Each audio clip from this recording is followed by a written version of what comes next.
You're having a fantastic day. So, in this episode on the series on De Revelatione, this is the actually last episode in this section because in the last few episodes, we've been going over pantheistic evolutionism and agnosticism. And as I told you in the beginning, the reason for this is because pantheistic evolutionism and agnosticism gives us a very interesting, how do I put it, set of objections in order to defend our principles on this matter from objections from either side. So, agnosticism denies the possibility of revelation from the part of the subject, that is, us, and pantheistic evolutionism denies revelation on the part of the object, that is God, because they think that God somehow is the process of becoming, or we talked about a bajillion different versions of this, but they have an unorthodox view of God, and agnostics, their issue is they have an unorthodox view of our knowledge. So we went over a bit about the empiricist and idealistic forms of agnosticism. And now it's time for us to look at the first, what are called the first principles of reason, and also the validity of our notions and the ontological validity of our notions. So basically, what we're doing here is in order to, have the proofs for the existence of God and really any knowledge of God, our principles need to have ontological validity.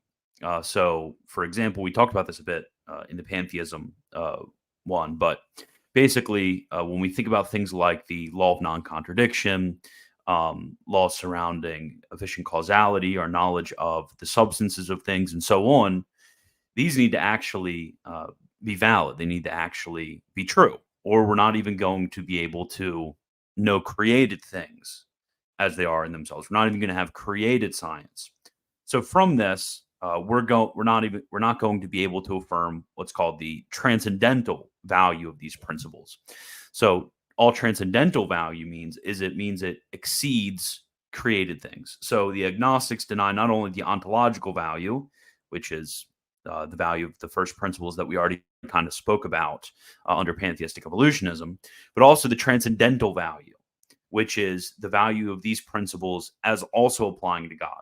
So they would say something to the effect of, well, let's pretend for a second you're right about the law of non-contradiction for creatures and the laws of causality for creatures and so on. But who says that you take that step from the created realm to the uncreated realm? It seems like, you're kind of grasping for straws to take it from this realm and take it up a notch. So somebody might, in argumentum, concede the ontological validity, but they might have some difficulty with the validity of these principles as, applying to creation's relationship to God.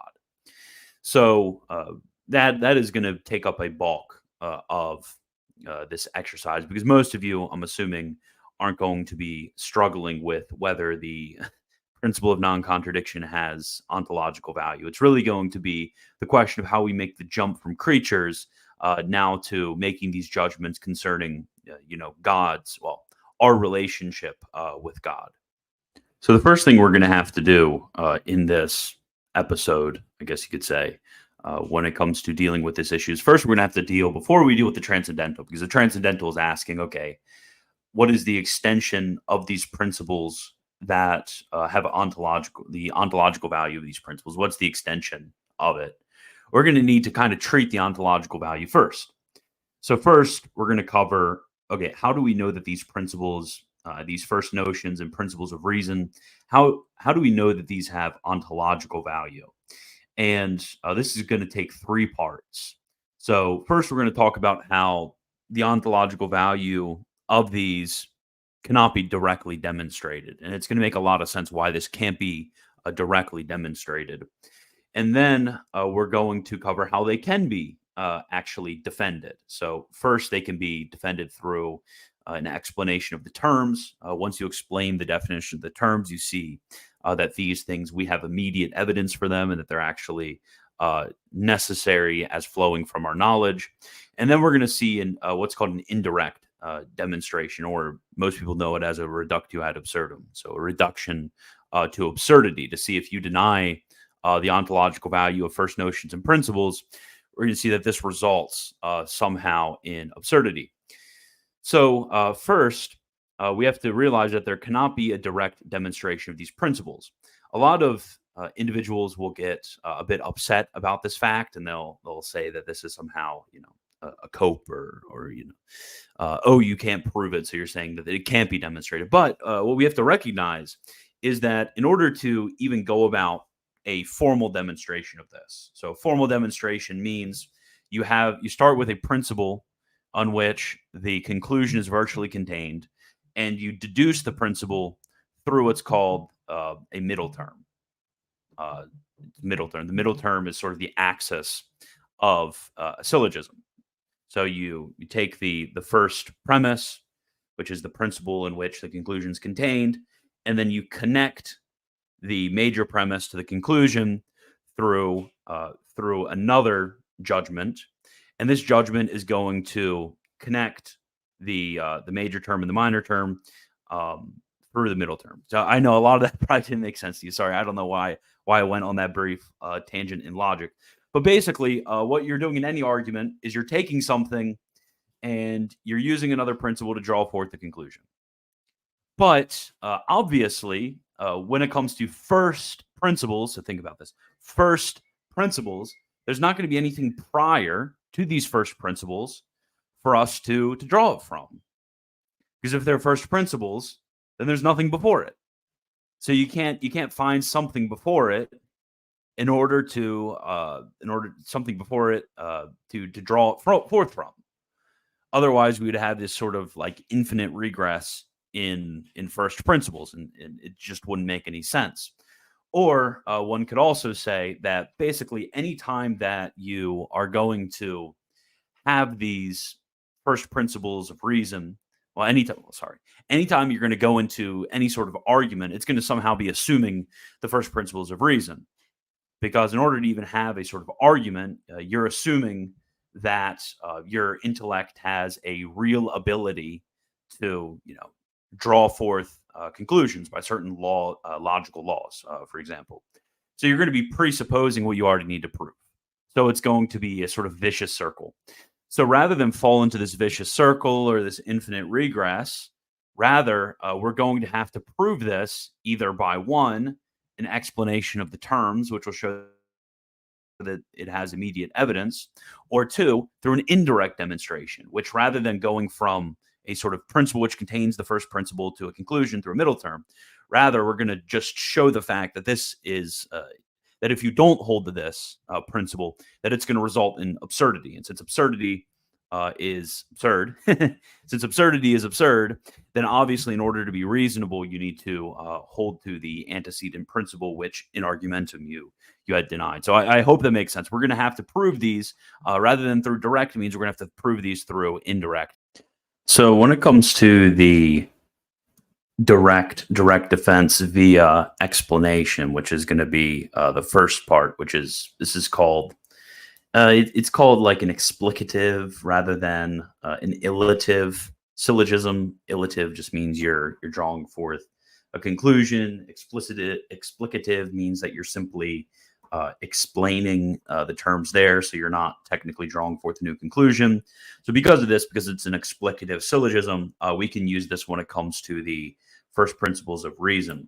So when it comes to our first principles and also our notions that these have ontological value, really what we're going to need to kind of center our focus on is the relationship between our sense knowledge and our intellective knowledge. And what we're going to say is the very idea or concept of us having intellectual knowledge or an intellect is mutually exclusive with the denials of the ontological value of our first principles and of our notions.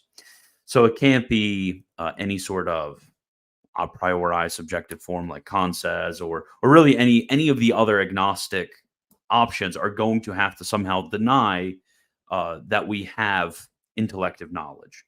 So we're going to need to make sure we're joining together sense knowledge and intellective knowledge in this description that we have.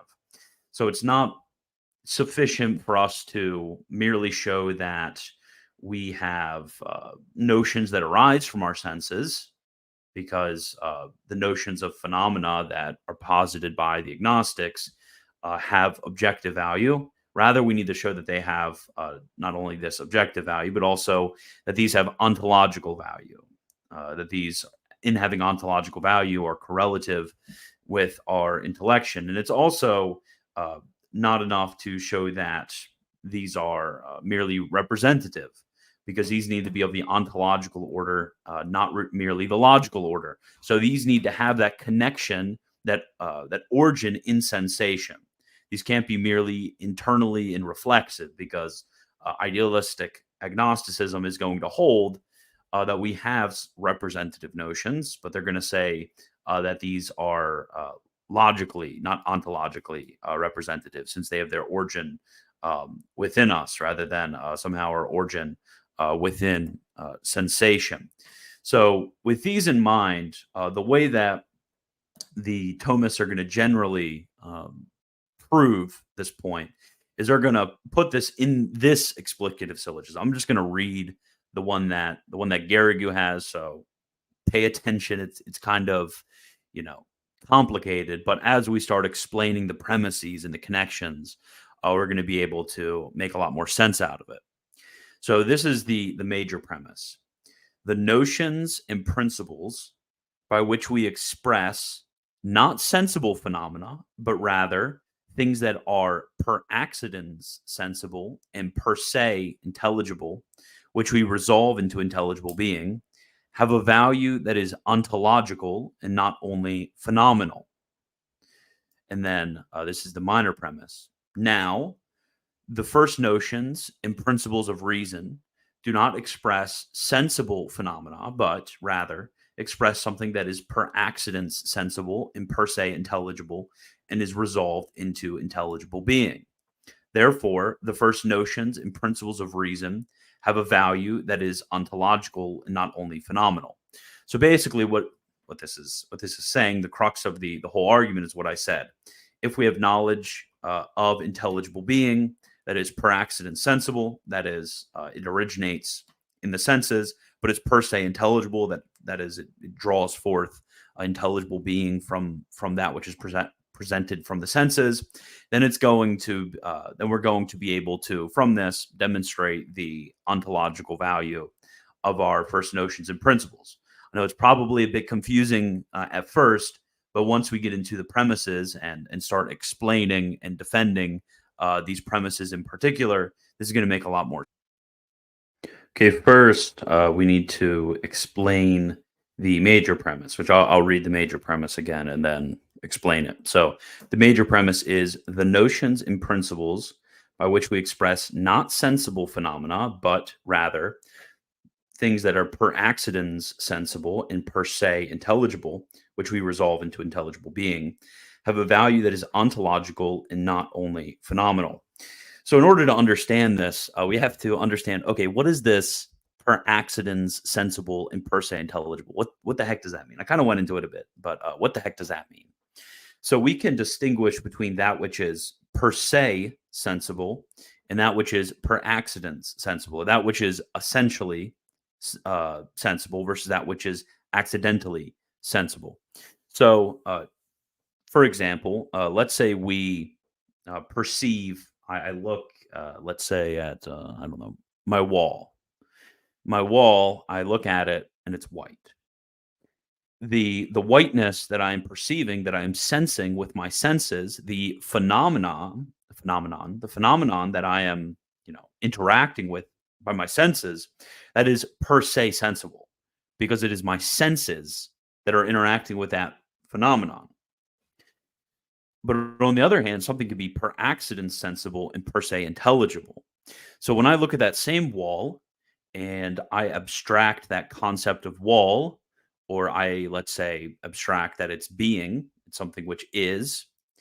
From this, you can't sense being. You can't sense technically the sort of form of wallness. You can't sense all of these things. You sense phenomena. Rather, the phenomena in my intellect are being abstracted into something which is through the senses and therefore per accident sensible, but ultimately is resolved into intelligible being. It's resolved into something which is perceived by my intellect. So when we are expressing these notions and principles, such as let's think of truth, goodness, even something like beauty in its proper sense, personhood, life. We can think of a million things. All of these different things that we are through our senses originating in us, but actually are immaterial concepts. These are per accident sensible and per se intelligible. And these don't merely have a phenomenal value. So that's kind of the third part of the major premise. That have a value that is ontological and not only phenomenal. Because if something has a phenomenal value, then it is per se sensible. We see that these aren't per se sensible because they're immaterial, rather they're per se intelligible and only per accident sensible.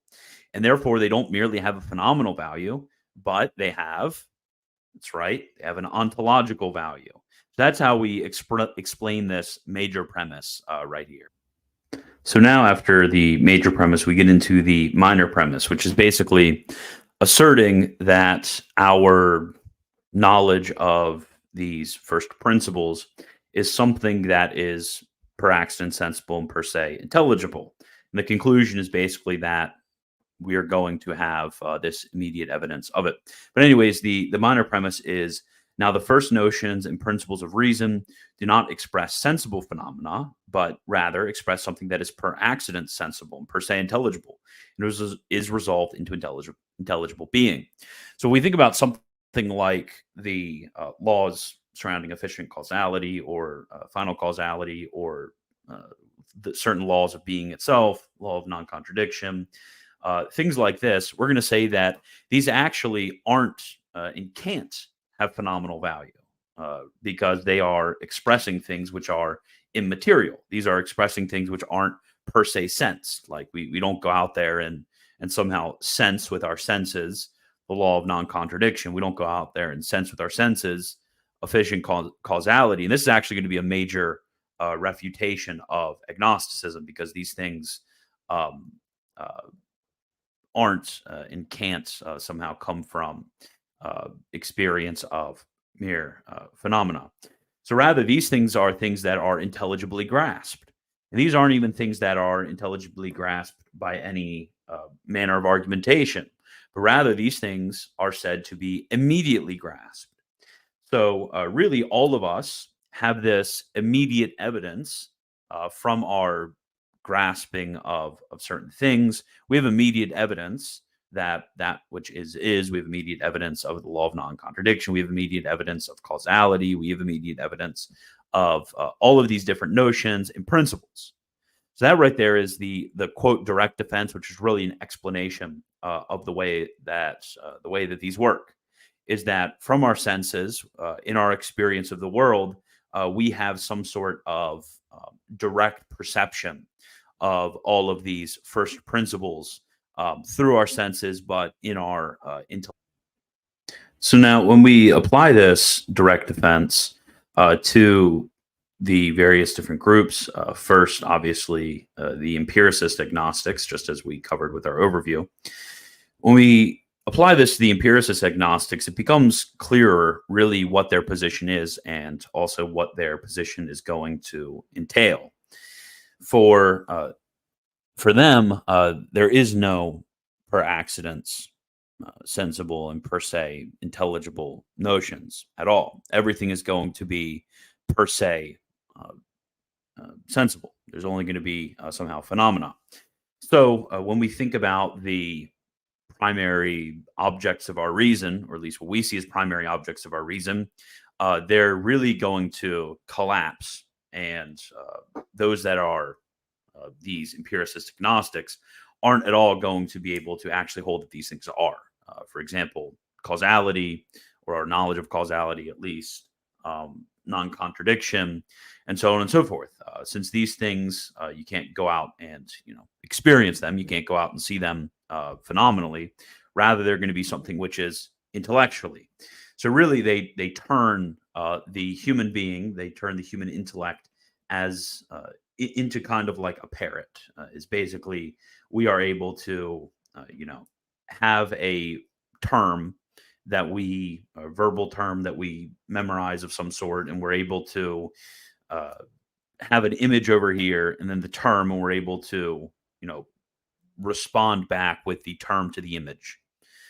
We're no better than a sort of machine learning software. We're no better than them. The really reasoning is completely taken. So for them, what they have to do is they eventually just have to deny even the nature of intelligibility or the nature of intelligence, because as we see, all of these concepts are things that are per se intelligible, and really they're just denying that intelligence even exists. They're not seeing within things beyond the phenomena at all.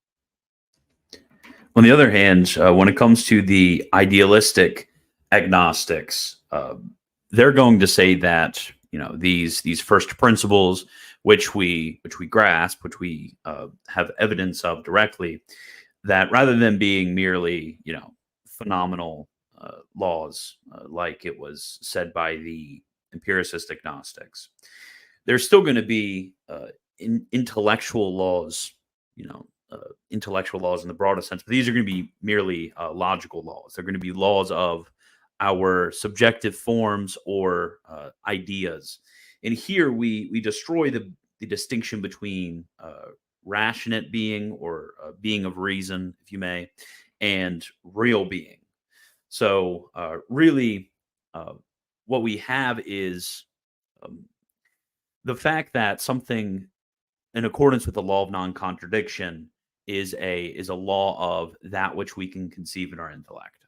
So all that basically means, and sorry if I'm unclear here, is basically that the law of non-contradiction will be that it is absurd to affirm and deny the same thing under the same aspect, such as that cup is white and black under the same aspect. So let's say its lid is both at the same time in the same way.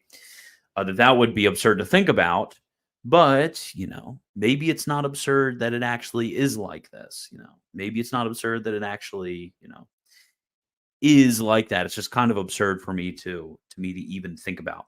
But the issue with this is contrary to that graspable evidence that we talked about. Is when we look at things, we look at phenomena from this accidentally sensible and essentially intelligible way of going about things. Through this, we are immediately grasping evidence. So we immediately have evidence, and from this is coming these laws that we talk about. So this form of expressing this by the idealistic agnostics is merely contradicted by that which we interact with our intellect through the senses. Is we grasp through reality that this is a law of reality. We don't grasp through thought merely that this is merely a thought. And in the indirect defense, we're going to be getting into this a little bit more. I know this is kind of really just an explanation right now why it doesn't work, and it may not seem too intellectually satisfying, but here soon we're going to be getting into where the reduction to absurdity actually occurs. From this, we can now pass on to the indirect defense, so-called, from all that we've kind of covered about the explanation of the various positions and the way in which either idealistic or empiricist agnosticism differs from these. So when it comes to first empiricist agnosticism, we're going to see that they have unresolvable difficulties. They have things that they cannot explain. And the first one is, I think, the most interesting, is they can't explain. So remember, their view is basically that all of these laws are per se sensible. they can't explain where these come from, like what the universality of these first principles is amongst all people necessarily. There's an absolute necessity that everybody perceives these first principles.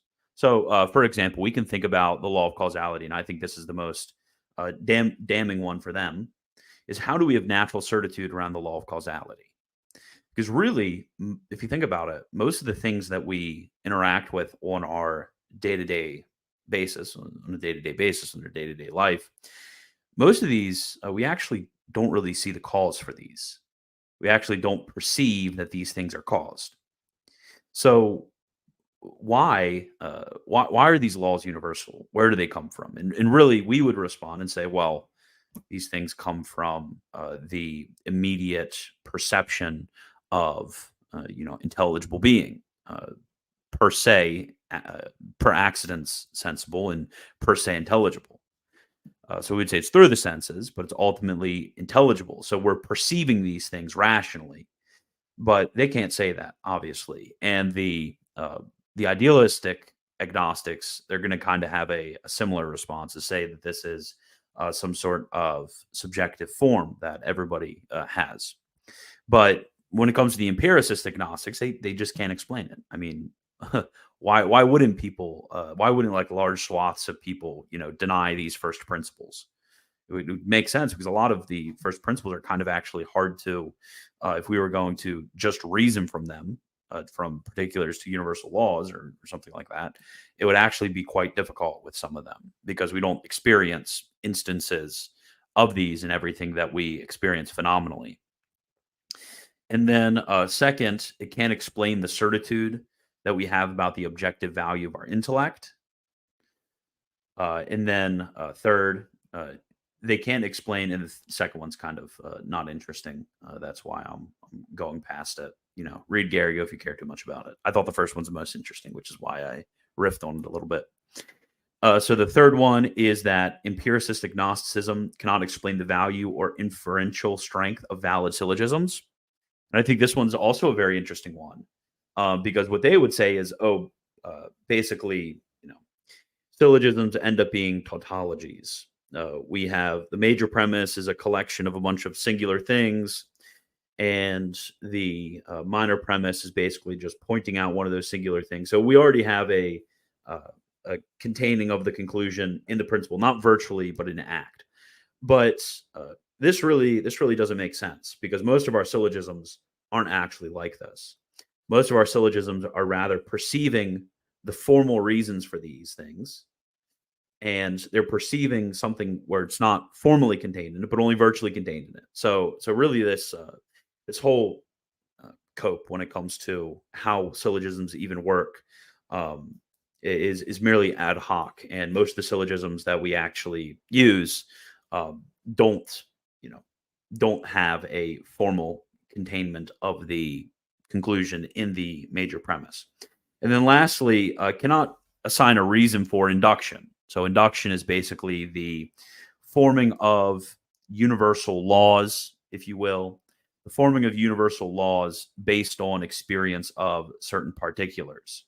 So it can't explain how this happens because in order for this to happen, we would have to either, perceive an insane amount of things and make a sort of false conclusion that this is actually universal on the one hand. So then induction just wouldn't exist. Which, okay, I guess you could take that position, but it's absurd. Or you could take the true position that makes sense and say that no, actually we're perceiving something intelligible in all of these individuals, and that is how induction works. Because induction wouldn't work unless you had something that transcended mere experience. So those are the four different ways in which empiricist agnosticism is, because of its view, going to fall into these various absurdities. And second, we could look at idealistic agnosticism in particular. And this is really going to have three difficulties. The first one's kind of like the first one of the previous. It doesn't explain why all men have natural certitude, considering the objective character of these principles. So this kind of shifts it from the the critique of empiricist agnosticism, and says, well, why do we have this natural certitude, not of a certain manner of thinking, but actually of the way in which things are.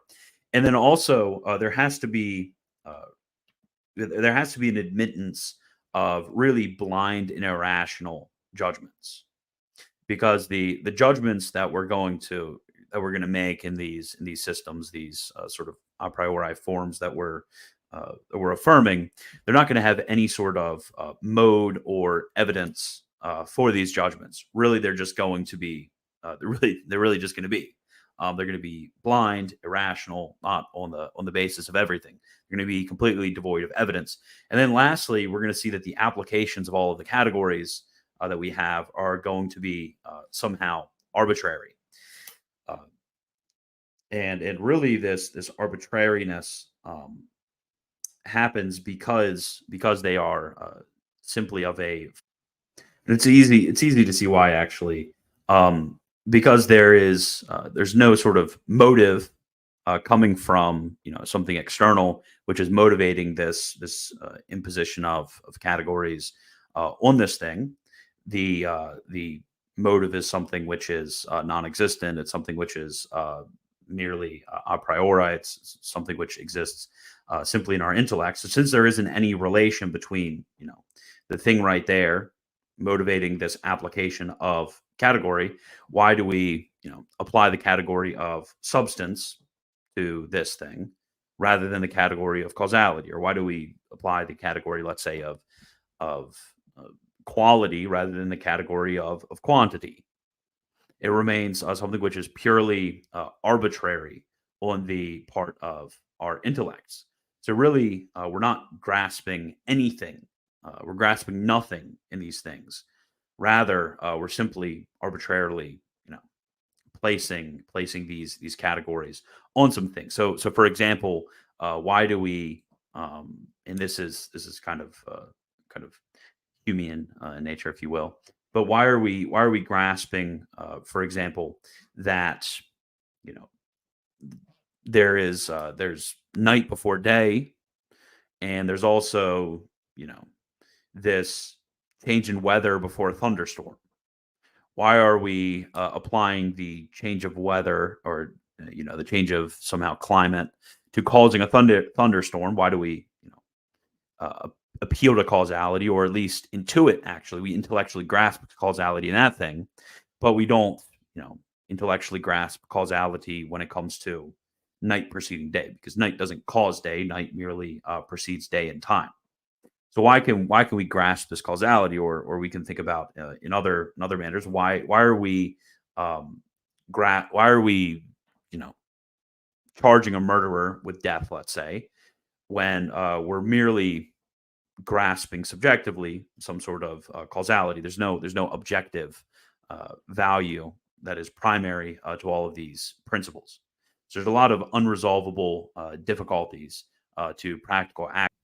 So now we're going to go into a direct attack on agnosticism itself, just abstracting from empiricist or idealistic forms of agnosticism, and merely just thinking about, okay, can agnosticism as a system just be reduced to absurdity? What we're going to see is yes, and actually we can distinguish on the basis of all the aspects of intellectual knowledge, and see that it's going to make the very idea of what we know about intellectual knowledge, it's going to make somehow result in an absurdity or formal contradiction, if you may. So we're going to distinguish between four aspects and show how in all four of these aspects of intellectual knowledge, it's going to result in the absurd. So first is as regards the object of knowledge. So object, i.e. that which we know.